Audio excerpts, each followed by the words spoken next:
Бүгін Әбілхан Қастеев атындағы өнер музейінде Абай халық даналығы, Абай бейнесі Қазақстан суретшілерінің көзімен атты көрме ашылды. Көрмеге музей қорынан 70-тен астам Абай бейнесі мен шығармашылығына арналған әр кезеңдегі суретшілердің түрлі жанрдағы туындылары қойылды. Ойшылдың 175 жылдық аясында қолға алынған шараға еліміздің белгілі суретшілер мен өнер сүйер қауым келді.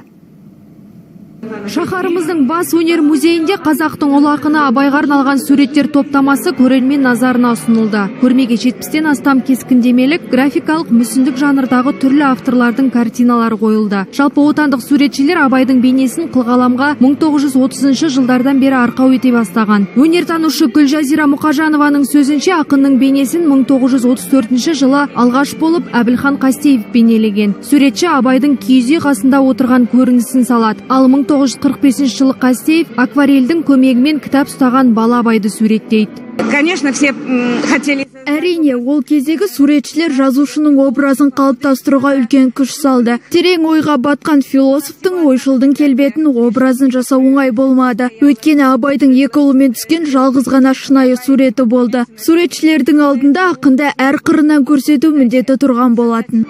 Сондай-ақ музей қабырғаларына Абайдың жинақ кітаптарына арналған иллюстрациялар топтамасын жасаған суретшілердің де туындылары ілінген. Одан бөлек заманауи шеберлердің еңбектері ұсынылыпты. Мәселен, белгілі суретші Табылды Мұқатов Абайдың 4 мезгілді жырлаған өлеңдерін сурет етіп, кенеп бетіне түсірген. Ілініп тұрған бұл картиналарды мен Абайдың 175 жылдығына арнадым. Бұл суреттерді биыл салып шықтым. Жазға тура жаз, қыс, күз деген 4 мезгілге арнап шығарған өлеңдерінің желісін майлы бояумен бейнеледім.